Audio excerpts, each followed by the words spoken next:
Olá pessoal, então nós vamos continuar hoje a nossa aula sobre investigação preliminar, mais especificamente o inquérito, e hoje nós vamos falar sobre os atos de conclusão do inquérito. Basicamente, nós temos dois atos que nós podemos dizer fazem parte da fase conclusiva do inquérito. Um deles, sobre o qual eu vou falar primeiro, não é obrigatório, em primeiro lugar, não é obrigatório, e em segundo lugar, ele não se apresenta necessariamente como um ato conclusivo do inquérito, mas na prática, normalmente é, e por isso é que eu estou enquadrando ele nessa fase conclusiva, que é o chamado indiciamento. O ato de indiciamento, ele embora tivesse, tivesse menção, houvesse menção sobre ele no Código de Processo Penal, foi efetivamente a Lei 12.830 de 2013, sobre a qual eu já falei anteriormente, quando disse que o delegado é quem deve privativamente conduzir a investigação pelo inquérito, mas a Lei 12.813 ela também dispõe mais especificamente, ou melhor, sobre o que é o indiciamento. O indiciamento é um ato administrativo privativo do delegado de polícia. Só o delegado de polícia pode praticar o ato, pode executar esse ato, que é o ato de indiciamento. Isso que eu estou falando está previsto no parágrafo 6º do artigo 2º da Lei 12.830. Então, de acordo com esse dispositivo, o ato de indiciamento é um ato privativo do delegado de polícia, é um ato fundamentado, né? Então é um ato para o qual se exige fundamentação, o delegado tem que justificar o ato, em que o delegado realiza uma análise técnico-jurídica do fato investigado, obviamente das informações que ele coletou durante a investigação, e mediante essa análise ele indica fundamentadamente a autoria, a materialidade e as demais circunstâncias do crime. Então, o objetivo do ato de indiciamento é que o delegado de polícia ele proceda uma análise técnica, técnico-jurídica, e fundamentadamente indique quem é o autor, onde está ou qual a demonstração da existência de materialidade e quais as circunstâncias que foram apuradas. Como se pode imaginar, esse ato de indiciamento ele não é um ato obrigatório, porque pode chegar ao final de qualquer investigação, de qualquer inquérito, e não haver ato de indiciamento, porque não se conseguiu apurar a materialidade do crime e a autoria do crime. Tá? Então é possível que o ato de indiciamento ele não seja praticado.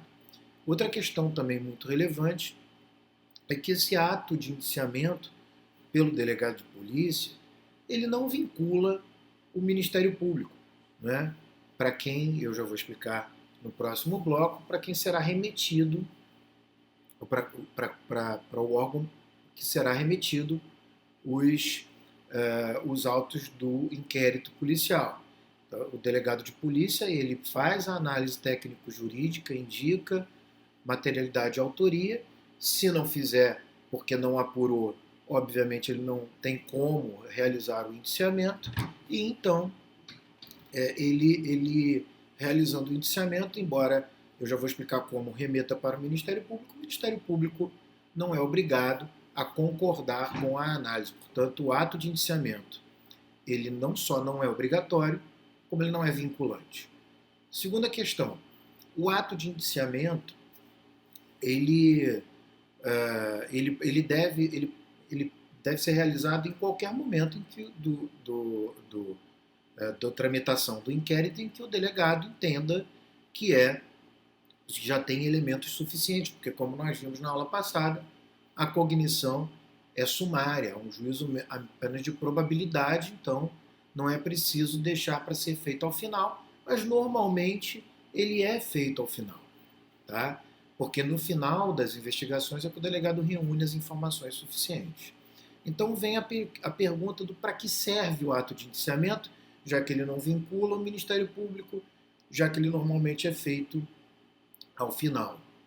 Existem duas posições, uma posição mais garantista, defendida pelo Aury Lopes Júnior, defendida pela Marta Saad, da USP, que o ato de indiciamento é o ato que inaugura, digamos assim, que permite o começo de um ato de defesa dentro do inquérito. Porque a partir de então nós temos efetivamente uma pessoa que nós podemos chamar de indiciada, não é? Porque pelo ato de indiciamento ela foi indicada como possível provável autora, então ela está indiciada, ela passa a ser chamada de indiciada e por ser chamada de indiciada, ela então teria a possibilidade de começar a se defender e participar do inquérito como tal. Honestamente, na prática, eu nunca vi isso acontecer.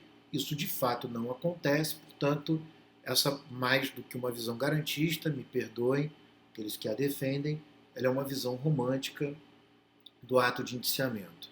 O ato de indiciamento, infelizmente, ele se afigura de forma criminológica como um ato de etiquetamento, no final das contas, porque é a partir do ato de indiciamento que a pessoa indiciada passa a ser tratada como um indiciado e o pior, ela, portanto, fica marcada, etiquetada, conhecida como indiciado, algo que não tem um efeito prático imediato, porque o Ministério Público não está obrigado, algo que não será desfeito, porque ele não será objeto de um desindiciamento, né? Uma eliminação formal do indiciamento, portanto, a pessoa indiciada fica definitivamente marcada como indiciada, né? Então me parece muito mais um ato negativo de demarcação e delimitação de uma etiqueta para a qual o sujeito não se desvencilhará. Tá? Esse é o indiciamento. No próximo bloco, eu vou falar sobre o outro ato, esse sim, que efetivamente encerra o inquérito, que é o relatório. Continuaremos, portanto, no próximo bloco.